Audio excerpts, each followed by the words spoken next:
Bon bah voilà, on est parti. Aujourd'hui, un moment exceptionnel puisque nous sommes dans un autre, évidemment. Nous sommes dans une brasserie, une micro-brasserie, avec, et c'est toi Anne qui a trouvé ces deux personnes, donc c'est toi qui vas nous dire comment ils s'appellent. Donc avec Benoît qui tient la brasserie qui s'appelle l'Armateur, oui, c'est ici ça. à La Roche-Derrien, et Sébastien qui lui, alors je sais pas comment on dit, distillateur, machin, je sais pas.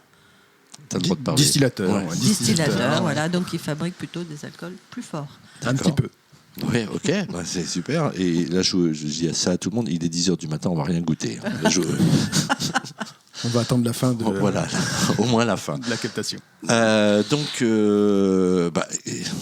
C'est quand même quelque chose d'assez important ici, parce qu'il y a plein de bières locales et des distillateurs, donc il y en a un peu moins. Quand même. Oui. Alors vous travaillez en plus, en tout cas je sais pour la bière parce que je me suis renseigné tout ça, que vous travaillez avec des produits locaux et plutôt du bio. Ça se passe comment pour le distillateur, lui, pareil ou pas? Pareil, exactement. D'accord. Voilà, chaque recette que je crée ont toujours une empreinte qui est tirée de la région locale, donc soit avec des plantes ou des melons par exemple qui viennent de fermes du coin ou de cueillettes locales pour moi. D'accord, ok. Donc une microbrasserie et un micro-distillateur, on peut dire ça.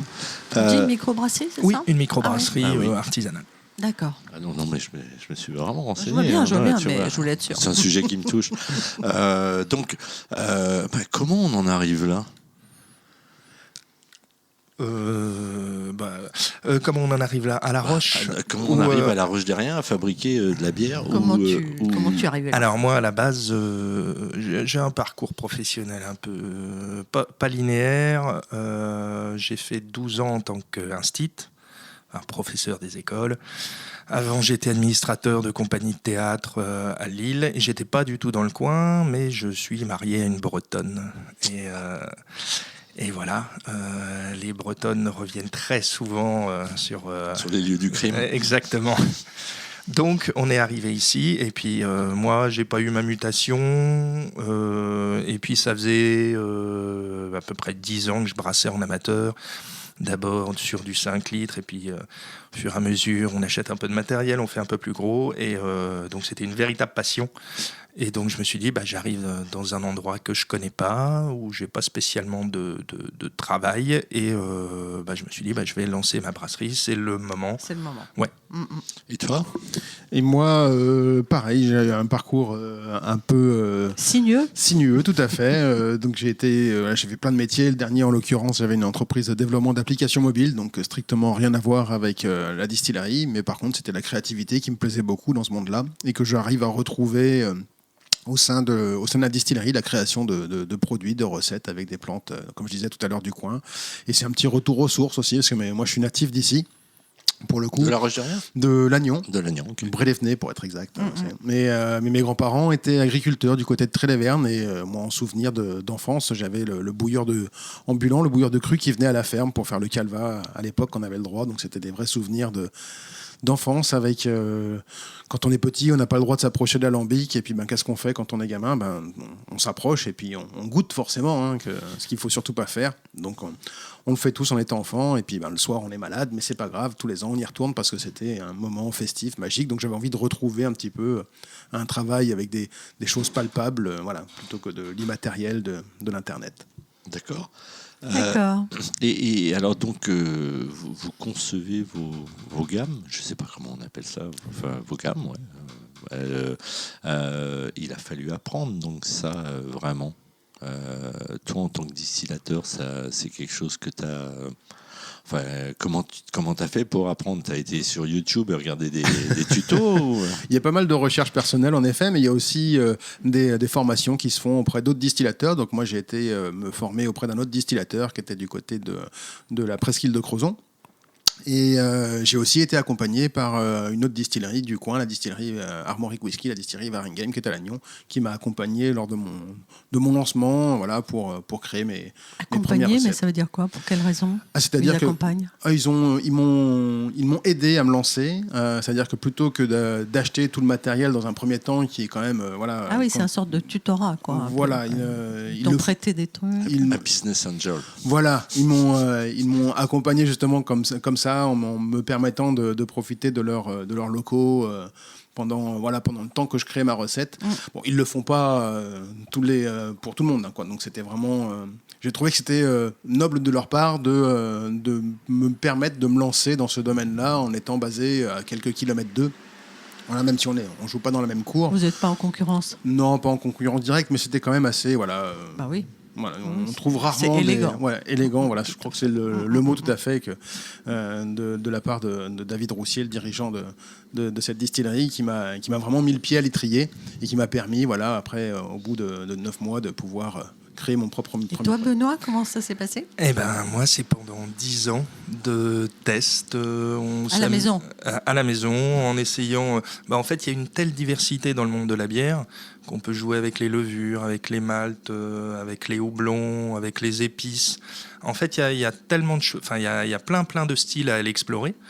Donc après, moi, ma gamme, j'ai essayé de proposer des choses un peu différentes, mais qui puissent plaire à plein de gens. Donc j'ai 6 bières différentes.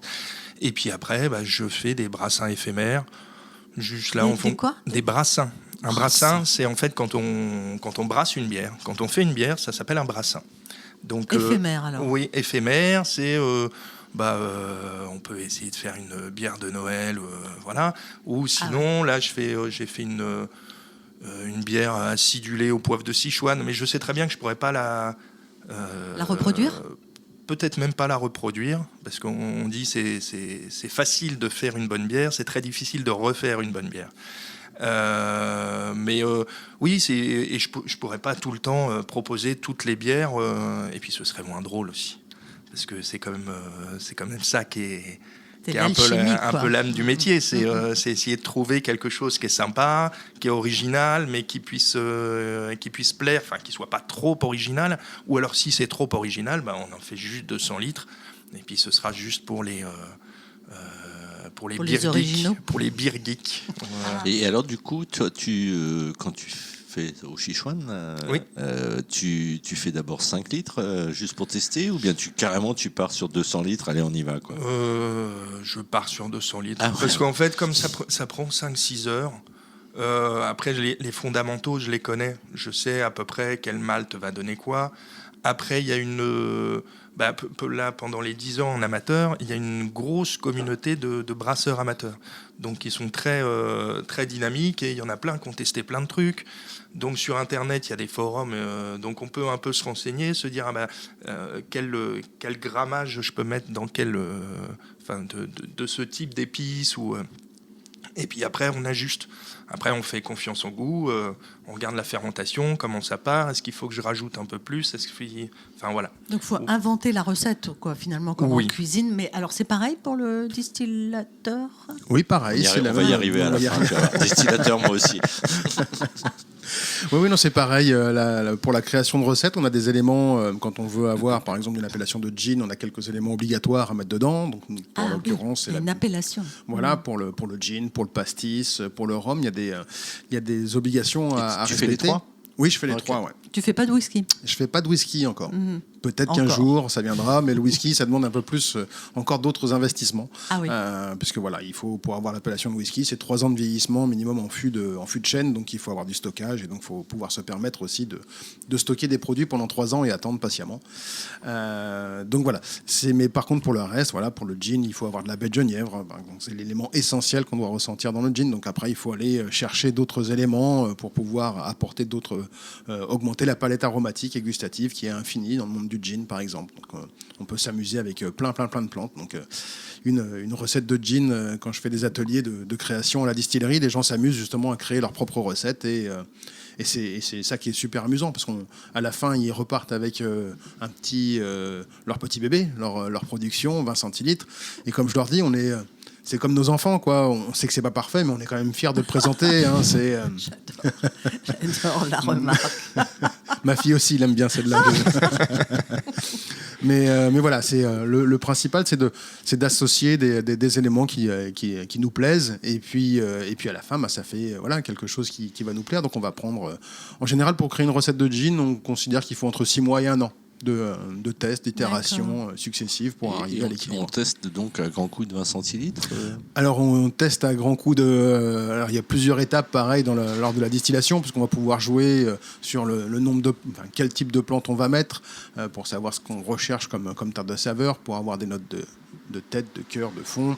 Un peu comme dans les parfums, on va pouvoir jouer sur la quantité de plantes les unes par rapport aux autres, le temps de macération dans l'alcool, après lors de la distillation, le cœur de chauffe qu'on va récupérer. Donc on a plein d'étapes aussi sur lesquelles on va pouvoir jouer et ensuite définir à quel degré on va le sortir. Parce que le gin, c'est minimum 37,5, mais donc on peut aller bien plus au-dessus. Mais si je comprends bien, c'est les plantes qui donnent le goût spécifique ? Tout à fait, c'est l'association de différentes plantes, puisqu'on travaille... Et pour les bières, alors, c'est... Eh ben... C'est pas tout à fait ça, si ? Ah il y a d'abord le malt qui donne la couleur et puis les notes un peu torréfiées, un peu biscuit. Il y a aussi le houblon avec les huiles essentielles qu'il y a dans le houblon qui donnent les arômes. Qui vont aussi, il y a aussi les huiles, les acides alpha et bêta qui sont dans le houblon qui donnent l'amertume. Et il y a aussi, donc il y a les épices et il y a aussi l'impact de la levure. Généralement, les gens pensent pas à la levure, à l'impact de la levure. On pense que on met juste une levure à bière et puis voilà, mais il y a une palette de plus d'une centaine de levures commercialisées et il y a même les levures sauvages parce qu'on peut trouver juste avec un petit coton-tige, je vais aller gratter, je vais aller frotter une feuille et si ça se trouve il y aura une levure sur la feuille qui va pouvoir être bonne pour faire une bière. Incroyable. C'est vrai, hein, c'est chouette, on découvre plein de choses à 10h du matin. Ok, et donc votre production, après, là on parle de cuves de 100 litres, mais plus pour certaines... Non, c'est moi mes fermenteurs, en fait j'ai une salle de brassage, on va dire c'est les grandes casseroles, elles font 200 litres, mais j'ai mes fermenteurs, j'en ai 3 de 600 litres et un de 1200 litres. D'accord. Donc après j'empile les brassins, je fais 3 brassins 3 fois le même et puis je remets par-dessus et puis en même temps ça laisse le temps aux levures de commencer à travailler, donc à se multiplier. Si je remets un brassin par-dessus, les levures sont suffisantes pour se remultiplier puisque c'est les levures qui font vraiment le boulot, quoi. Le boulot. Et donc ça représente une production, je sais pas pour vous, sans trahir de grands secrets, mais de combien de bouteilles ? Alors moi actuellement, l'année dernière, j'ai commercialisé 2700 bouteilles, voilà, sachant que ça fait 6 ans et mon objectif est d'arriver au moins à 3000 bouteilles pour pouvoir en vivre. D'accord. Alors nous, plutôt qu'en bouteille, on parle en hecto, D'accord. en hectolitres, donc 100 litres. Moi j'ai fait l'année dernière, entre 100 et 120 hectos et j'aimerais bien aller jusqu'à 180 hectos. Ok. Et là, ce serait suffisant. Et alors, du coup, c'est quoi les débouchés ? Parce que c'est bien d'avoir oui. autant chez soi dans la cave, mais comment vous faites pour vendre ça ? Alors pour moi, au niveau de la distillerie, je vends donc directement à la distillerie quand je suis présent, parce que comme je suis seul à la distillerie, je suis parfois un petit peu à droite à gauche en livraison. Je vais vendre via le site internet et autrement, je participe aussi à des salons, à des marchés, des marchés un peu pas hebdomadaires, mais des marchés de fin d'année, les marchés de Noël. Et autrement, je commercialise aussi auprès de caves, d'épiceries fines et de bars et de restaurants. Local ? Local, oui, tout à fait. Ça va de la pointe du Guilvinec oui, c'est local, jusqu'à local. Rennes. Oui, ça va, mais c'est un petit peu loin quand même. C'est du grand local. Et toi ? Alors moi, je vends aux caves, je vends en direct à la brasserie, je fais quelques marchés.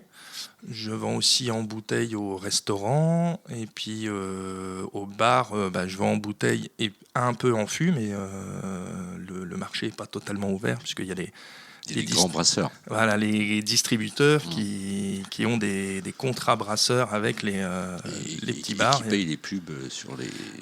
Voilà. Donc ça, Les pubs sur sur les enseignes, tu sais, par exemple, d'accord. souvent je sais pas, le haut vent, des trucs oui. sont payés par des brasseurs Ah oui, et des choses d'accord. comme ça, quoi. Oui. Puisque, les frigos aussi, les frigos, la tireuse, tout ça. voilà, oui. Donc On peut pas lutter, quoi. pas trop. Et puis en pas plus, trop. ils demandent l'exclusivité souvent. Quasiment Oui, toujours. enfin, voilà. Mais par contre, ça, c'est pour.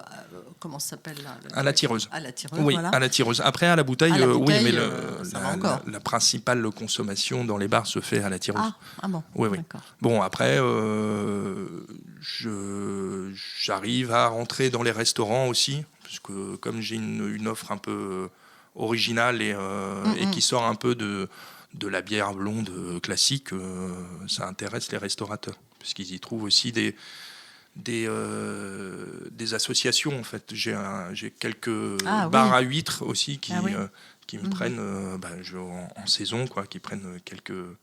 Par exemple, la blanche à la cardamome marche très très bien avec les huîtres, c'est assez frais et puis ça recouvre. Et donc, toi, tu n'as pas de site internet, tu ne fais pas de vente par correspondance? Je fais pas de vente par correspondance. J'essaye d'avoir des prix pas trop élevés et donc sur le prix d'une bouteille, moi à la brasserie je vends entre 6 et 6,50. Si on rajoute les frais de transport et d'emballage, voilà, on se retrouverait à un prix un peu déraisonnable. Donc oui, c'est ça. Ouais. Donc je vois pas trop l'intérêt et j'aime bien l'idée de faire que les locaux puissent consommer mes bières. Donc moi je vais au plus loin, je vais à Morlaix, Saint-Brieuc et Guingamp, et voilà, ça c'est un peu je sors assez rarement du Trégor, faut le dire. Et toi, en revanche, tu as donc sur ton site internet, ça représente une part importante ou bien? Non, c'est vraiment occasionnel. C'est à la rigueur ceux qui vont prendre sur le site internet, c'est des gens qui sont venus en vacances, par exemple ici sur le secteur, et qui ont découvert la distillerie, qui ont goûté les produits, qui ont aimé, et puis qui font du réassort, qui recommandent. Voilà, je sais plus, on envoyait un petit peu. Donc là, tu vas à la poste, tu emballes, tu vas à la poste. C'est ça, voilà, un petit colis Chronopost, et puis voilà, on croise les doigts pour qu'il arrive en état. Maintenant, il y a quand même des moyens de protéger les bouteilles, mais c'est cher. Oui, c'est toujours des frais en plus. Mais c'est vrai que quand c'est un colis, quand c'est une bouteille ou deux bouteilles, ça va. Quand il y a des plus gros, ça commence à devenir problématique. À partir de 12 bouteilles, il y a un risque un peu plus grand. Et donc, comment vous vous faites connaître? Par le bouche à oreille, mais bien sûr, c'est le cas de le dire. Mais... oui, c'est principalement ça. Ouais. C'est le fait d'être aussi sur les marchés. Les gens commencent à me connaître. Certains événements communiquent un petit peu sur la bière qu'ils distribuent. Et puis ça prend du temps. Voilà, c'est juste le temps. Et puis... parce que je suis persuadé qu'il y a encore des gens de La Roche qui savent pas que j'existe encore. Moi non plus, après 6 ans. C'est possible, ça. C'est possible. Là, c'est fini, les gars, parce que maintenant, je vous le dis. Non, mais autrement, c'est aussi avec des partenariats, avec l'Office de tourisme, par exemple. Oui, aussi. On a pu travailler avec les Gîtes de France aussi. Voilà, c'est ce réseautage-là, en petit maillage, en tout cas proche, qui permet de faire des animations et de faire découvrir nos entreprises. Je sais qu'avec l'Office du tourisme, par exemple, je crois que c'est octobre-novembre, un truc par là, où il y a des visites d'entreprises qui sont organisées par l'Office du tourisme, et donc les gens peuvent aller venir mais des visites visiter. d'entreprises pour des des gens qui veulent créer des entreprises, ou non, pour de particuliers qui viennent visiter. Alors ça peut être des entreprises de la Technopole à Lannion, ça peut être, moi je sais, à la distillerie j'ai mis quelques créneaux, et donc il y a des gens qui viennent, c'est assez ludique. Ouais. Pour se faire connaître aussi, il y a les Capital Stoop. Voilà, aussi, il y a les associations, tout à fait, l'association locale. Voilà. On a interrogé ZZ qui fait partie de Capital Stoop. Et oui, Anne. Non, mais c'est un peu décalé, mais c'est pas grave, j'avais quand même envie d'en parler. Donc moi j'ai eu la chance d'aller visiter chez toi, et tu peux nous parler juste un tout petit peu du lieu.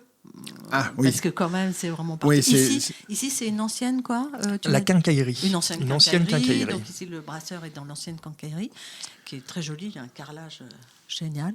Mais toi, c'est encore plus particulier. À la distillerie, donc à Roche, donc à La Roche, faut savoir que La Roche Derrien a fait sa richesse le siècle passé grâce à ses producteurs de lin qui avaient tout autour.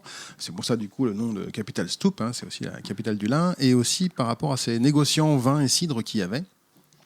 Et donc sur La Roche, il y avait 4 négociants en vin et qui avaient des bâtiments assez particuliers avec des cuves en ciment vert. Donc c'est des cuves qui sont hors sol, qui sont entièrement faites en béton armé sur l'extérieur. Et l'intérieur des cuves est entièrement recouverte de verre. Et je suis dans un de ces bâtiments-là. Donc c'est un bâtiment qui a plus d'un siècle, il date de 1920. Et donc il y a encore tout le patrimoine de l'histoire de ce métier-là. Donc quand on vient à la distillerie, on peut voir justement l'intérieur de ces cuves, ce qui est assez pittoresque parce que c'est des cuves qui ont été faites par la compagnie du ciment vert de Paris, Bercy. Ciment vert, VE2RE. Tout à fait, le ciment et le verre. Parce qu'à Paris, à Bercy, c'était vraiment l'endroit où il y avait tous les négociants en vin, pareil au siècle dernier. Et donc, ils avaient cette technique-là bien particulière. Donc, c'est assez magique. Forcément au bord d'un fleuve, finalement. Oui, ça arrivait dans les bateaux, dans les péniches. Tout à fait. Ouais, le vin provenait en général d'Afrique du Nord par bateau et il le remontait par bateau. Il le déchargeait ici en bas à La Roche, puisqu'avant, il n'y avait pas les ponts. Donc il n'y avait pas les ponts à Tréguier, tout ça. Le pont de Tréguier. Donc les bateaux arrivaient là, ils déchargeaient ça ici, et ensuite ils remettaient ici, ils le stockaient donc dans les fameuses cuves. Donc les cuves font entre 164 hectolitres. Entre 160 et 165 hectolitres, donc il y avait une capacité de stockage dans mon bâtiment à peu près 100 000 litres déjà, c'était pas mal. Et sachant qu'il y en avait encore 3 autres qui avaient autant de cuves, donc ça fait vraiment beaucoup de stockage pour la ville de La Roche, qui était quand même, au niveau population, un peu moins. Et après, donc, les gens de Bretonne. Voilà. Avec ça, on devait tenir un mois, je pense, sur La Roche. Mais, et après, ils redistribuaient, ils mettaient en bouteille. Donc, on avait... ils étaient négociateurs. On avait le 3 étoiles, le Grappilleru, tous les bouteilles de vin qu'on avait sur les tables sur mes grands-parents. Voilà, on avait... Ah oui. C'était cet assemblage de différents vins. Le 3 étoiles. Le 3 étoiles, voilà. Je me rappelle très avec bien la capsule en plastique. Ouais, vraiment. Ah oui. Ouais. Waouh. Un bond dans le passé. Mais oui, un bond dans le passé, mais ça fait déjà... on arrive au bout. Ouais. Anne, est-ce que tu as une dernière question à poser ? Oui, j'aurais une question, mais de naïf, total, pour Benoît. Est-ce que ce ne serait pas une idée d'organiser une sorte de petit salon, festival, marché, que des brasseurs amateurs ? Il y en a là sur la place là-haut. Que des brasseurs amateurs. Non. Si on pourrait, mais il y a déjà il y a des salons de brasseurs qui organisent des petits concours pour les brasseurs amateurs aussi, mais c'est vrai, je pourrais y réfléchir. Tu me tiens au courant. On sera là, ouais. Moi, je vais poser ma dernière question, mais à tous les deux. Quel est le premier concert pour lequel vous avez acheté un ticket en vous disant « là, je veux les voir ». Mon premier concert, il y a quelques années, c'était Claude Nougaro aux Ursulines à Lannion. D'accord. Ah, le premier ? Le premier, ouais. Le premier où tu t'es dit, là, ça, je veux aller les voir. Donc, t'as été donné de l'argent, tu vas au comptoir et t'as pris ton ticket. Ça devait être le Garance Festival à Paris. D'accord. Voilà, un festival de reggae. Ouais. Très bien. Ok, bon bah voilà, comme ça on a un très bon souvenir. Ça permet de situer l'ambiance générale. Enfin, ça permet à Jacques de se situer, parce que moi, c'est ça. La moitié du temps, ça ne me parle pas. Voilà. Bon, Claude Nougaro aussi. Si, Claude Nougaro, oui. Quand même. J'avais 12 ans et il était de la même taille que moi. Ça m'avait impressionné. Je cherchais parmi les grands, les adultes, je voulais un autographe et puis j'ai vu un monsieur tout petit. Il est aussi grand que moi. Et il a fini produit par Chic. Tu te rends compte, avec New York. On va se dire au revoir parce que c'est l'heure. Merci beaucoup parce que là, j'ai appris plein de trucs. Je sais pas toi, Anne. C'était hyper intéressant. Ouais. Et très sympa. On va passer à la dégustation maintenant. Ouais, c'est ça. Au revoir. Il est quelle heure ? Au revoir. Au revoir. Au revoir.